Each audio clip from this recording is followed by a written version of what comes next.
चला तर मंडळी, माझ्या स्वतःच्या 20 वर्षाच्या अनुभवामधून आळूवडी बनवायला शिकलेले आहे. त्यात भरपूर अशा चुकासुद्धा माझ्या लक्षात आलेल्या आहेत. स्वीट होम किंवा काही डोस्याचे स्टॉल आहेत, तिथे ज्या पद्धतीची आळूवडी मिळते सेम टू सेम त्याच पद्धतीची आळूवडी आज आपण घरच्या घरी बनवणार आहोत, ते सुद्धा भरपूर टिप्स आहेत. तर चला झटपट रेसिपीला सुरुवात करूयात. सर्वात महत्त्वाचं म्हणजे आळूचं पान कुठलं घ्यायचं. तर बघा, जी मोठी पानं असतात, खूप टोकदार असतात, ही आळूची पानं घ्यायची आहेत. ही पानं खाल्ल्यानंतर घशामध्ये खवखवत नाही आणि यांचा देठ भरपूर असा ब्राऊन कलरचा असतो आणि या पानातील शिरा एकदम उठावदार अशा दिसत असतात आणि साईजला हे पानं खूप मोठे असतात. तर बघा, या पद्धतीचा आळू घ्यायचा आहे आणि ते व्हिडिओमध्ये जो आळू बघत आहात, हे आळूचं पान थोडंसं बुटकं आणि कमी टोकदार असतं. तर हे आळू खाल्ल्यानंतर घशामध्ये खूप खवखवतं, म्हणून ते आळूचं पान न वापरता या पद्धतीचा जो मोठा आळू आहे तो घ्यायचा आहे. तर सुरुवातीला मी याचा जो देठाचा भाग आहे तो काढून घेतला आणि बघा, हे आळूचं पान भरपूर असं मोठं आहे. कॅमेऱ्यामध्ये सुद्धा ते पान बसत नाही इतकं हे आळूचं पान मोठं आहे. फक्त 4च पानापासून आपण 2 मोठे मोठे रोल बनवणार आहोत. तर सुरुवातीला मी देठ कात्रीने कापून घेतलेले आहेत आणि हा जो मधला भाग आहे तो सुरीने कापून घ्यायचा. हा भाग कापून घेतला नाही तरी चालेल, कारण की आपण थोडेसे वेगळ्या पद्धतीने आळूचे पानं कट करणार आहोत. तरी ते मधला पार्ट काढायचा असेल तर सुरीने या पद्धतीने या कडक झालेल्या शिरा काढून घ्यायच्या आहेत. मी ते हे आळूचं पान मध्ये कट करणार आहे आणि मधला जो मोठा निब्बर झालेला देठाचा पार्ट आहे तो काढून टाकणार आहे. याच्यामुळे आपले रोल सुद्धा मोठे होणार आहेत आणि बघा, झटपट आपली आळूची वडी सुद्धा शिजणार आहे. आणि सर्वात महत्त्वाचं म्हणजे मधला जो पार्ट असतो तो खूप असा निब्बर झालेला असतो, तर तो पार्ट मी इथे काढून टाकलेला आहे. यामुळे आपल्याला पानाला बेसन पीठ लावायला सुद्धा खूप सोपं जातं. तर बघा, साईडला ज्या शिरा आहेत त्या थोड्याशा निब्बर झालेल्या आहेत, त्याच्यामुळे त्यासुद्धा सुरीने कट करून घेतलेल्या आहेत. आज आपण फक्त 4 पानं वापरून 2 मोठे मोठे रोल बनवणार आहोत. तुम्ही सिंगल पान वापरून सुद्धा रोल बनवू शकता. सिंगल पानाला बेसन पीठ लावून रोल बनवला तर बघा, तो पटकन शिजतो आणि मेन म्हणजे छोटी छोटी आळूवडी ही दिसायला सुद्धा खूप सुंदर दिसते. तर मी ते बाकीचे सुद्धा आळूचे पानं मध्ये कट करून घेतलेले आहेत आणि त्यातला मधला जो दाट देठ किंवा शीर आहे ती काढून घेतलेली आहे. साईडला सुद्धा ज्या एकदम निब्बर झालेल्या शिरा आहेत त्या काढून घेतल्या आणि सगळीकडे या पद्धतीने लाटणं फिरवून घ्यायचं, म्हणजे ज्या वरती आलेल्या शिरा आहेत त्या खाली बसतात आणि पटकन शिजतात. तर मी ते सर्व पानं या पद्धतीने लाटण्याने लाटून घेतलेले आहेत. लाटणं फिरवताना फक्त शिरांवरतीच लाटणं फिरवायचं, पानावरती फिरवायचं नाही, नाहीतर पान फाटण्याची शक्यता आहे. आता इथे नॉर्मल पाणी घेतलेलं आहे, रूम टेम्परेचरचंच पाणी आहे. त्याच्यामध्ये चमचाभर मीठ टाकलं आणि सर्व पानं या खारट पाण्यामध्ये धुवून घ्यायचे आहेत. आळूचे पानं बराच वेळेस नदी नाल्याच्या साईडला उगवलेले असतात, त्यामुळे हे पानं 2-3 पाण्याने स्वच्छ धुवून घ्यायचे. धुतल्यानंतर सुती कपड्यावरती सर्व पानं काढून घ्यायचे आहेत आणि बघा, आळूवडी भरताना सर्वात शेवटी जे पान लावायचं आहे ते खाली, त्याच्यानंतर जे इतर पानं लावायचे आहेत ते त्याच्यावरती ठेवायचे आहेत आणि सर्वात आधी आपण जे मोठं पान घेणार आहोत ते वरती ठेवायचं, म्हणजे बेसन पिठाचे हात भरल्यानंतर आपल्याला पानं खालीवर करताना जास्त वेळ लागत नाही. आता इथे 2 वाटी भरून बेसन पीठ घेतलेलं आहे आणि वजनी बघाल तर पाव किलो म्हणजे 250 ग्रॅम बेसन पीठ घेतलेलं आहे. त्यासाठी 2 चमचे तांदूळचं पीठ घेतलेलं आहे, म्हणजे वडी तेलकटसुद्धा होणार नाही आणि मस्त कुरकुरीत वडी तयार होईल. अर्धा चमचा लाल मिरची पावडर आणि अर्धा चमचा धना पावडर टाकलेली आहे. छोटा पाव चमचाभर हळद घेतलेली आहे आणि 3 चमचे भरून तीळ घेतलेले आहेत. तीळ भरपूर वापरायचे, छान लागतात. आणि या वाटीमध्ये 3 ते 4 इंच गुळाचा तुकडा किंवा खडा मी भिजवून घेतलेला आहे, ते सुद्धा टाकून घेतलेला आहे. तुम्ही याच्याबरोबरच चिंच सुद्धा भिजवू शकता, म्हणजे आळूवडी खाल्ल्यानंतर घशामध्ये खवखव कमी होते. तर मी चिंच वापरत नाही. मी इथे अर्धा लिंबू घेतलेला आहे, मोठ्या साईजचा अर्धा लिंबू घेतलेला आहे. त्यातील सर्व बिया काढून टाकल्या आणि हा पूर्ण लिंबू पिळून घ्यायचा आहे.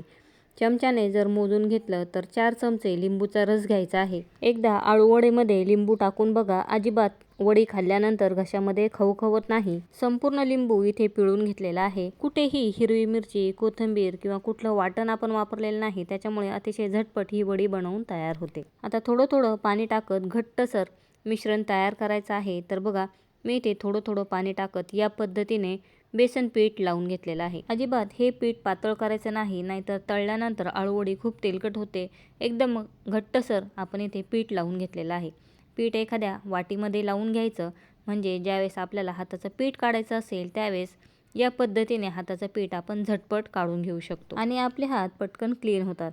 हाताला बेसन पीठ लागलं तर बघा आपल्याला त्या हाताचं बेसन पीठ कधी काढू ही जास्त घाई असते. तरी ते या पद्धतीने हातावरती बेसन पीठ घ्यायचं आणि या पद्धतीने पानाला बेसन पीठ लावून घ्यायचं आहे.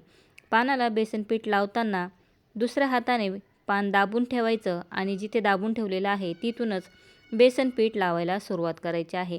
आणि या पद्धतीने खालच्या साईडला ओढत ओढत पीठ लावायचं, म्हणजे अजिबात पीठ लावताना पान फाटत नाही. जिथून पीठ लावायला सुरुवात करणार आहोत तिथे दुसऱ्या हाताने पान पकडून ठेवायचं. आता याच्यावरती दुसरं पान ठेवताना ते ऑपोजिट साईडला ठेवायचं आहे. आता या पानाचा टोकाचा भाग आपण वरती केलेला आहे. जे पहिलं पान होतं त्याचा टोकाचा भाग खाली केलेला होता. आणि बघा यालासुद्धा या पद्धतीने बेसन पीठ लावून घेतलं. तिसऱ्या पानाचा जो टोकाचा भाग आहे तो खाली केला आणि यालासुद्धा या पद्धतीने बेसन पीठ लावून घेतलेलं आहे. सगळ्या पानांचे टोकं एका साईडला करून जरी पानं भरून घेतले तरी चालतील. तर बघा इथे भरपूर असं बेसन पीठ लावून घेतलेलं आहे. साईडला जो पानाचा पातळ भाग आहे तो या पद्धतीने फोल्ड करून घेतला तरी चालेल. आणि बघा भरपूर असं पीठ शिल्लक आहे आणि पानाच्या आतमध्ये आपण भरपूर असं बेसन पीठ लावलेलं आहे. पानाच्या आत जेवढं लावायचं आहे तेवढं बेसन पीठ लावायचं आणि बघा या पद्धतीने जेवढा शक्य आहे तेवढा टाईट रोल करून घ्यायचा आहे. रोल करताना कुठलंही पाणी किंवा पीठ लावायचं नाही आणि एकदम टाईट रोल करून घ्यायचा. रोल जेवढा टाईट होणार आहे तेवढीच वडीसुद्धा सुंदर होणार आहे आणि तेलामध्ये तळताना वडी सुटणारसुद्धा नाही.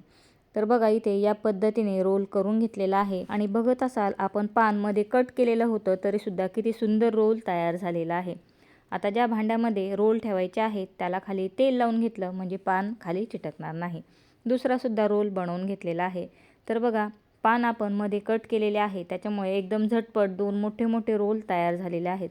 फक्त 4 पानं वापरून आपण मोठे साईजचे 2 रोल बनवलेले आहेत. आता वडी वाफवताना उकळत्या पाण्यावरती ठेवायची आणि नंतर झाकण ठेवायचं. सुरुवातीला 5 मिनटं हाय फ्लेमवरती आणि नंतर मीडियम टू लो फ्लेमवरती 10 मिनटं वडी वाफवून घ्यायची. आणि बघा इथे टोटल 15 मिनटं वडी वाफवून घेतलेली आहे. 13 ते 14 मिनटं वडी वाफवून घेतली तरी चालेल. आणि वाफवल्यानंतर बघा वडीचा कलर एकदम डार्क झालेला आहे आणि आतलं बेसन पीठसुद्धा पूर्ण इथे शिजलेलं आहे. आता या वड्या बाहेर काढून थंड करून घ्यायच्या आहेत आणि नंतरच त्यांना कट करायचं. वड्या 1 ते 1.5 तासानंतर लगेच कट करायच्या. 5 ते 6 तास जर वडी ठेवणार असाल तर वडी थोडीशी किंवा रोल थोडासा थंड झाला की लगेच झाकून ठेवायचा, म्हणजे त्यातील मॉइश्चर मेंटेन राहत असतं.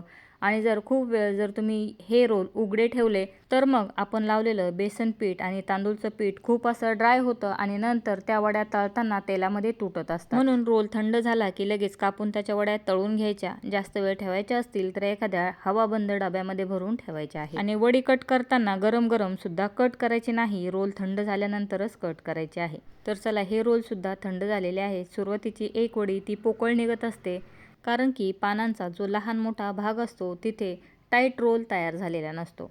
तर ज्या बाकीच्या वड्या आहेत त्यासुद्धा कट करून घेतलेल्या आहेत आणि बघा इतर वड्या किती सुंदर तयार झालेल्या आहेत. वडी कट करताना खूपसुद्धा पातळ कट करायची नाही किंवा खूपसुद्धा जाड कट करायची नाही. मीडियम साईजच्या वड्या कट करून घ्यायच्या आहेत आणि बघा आळूची वडी किती सुंदर तयार झालेली आहे.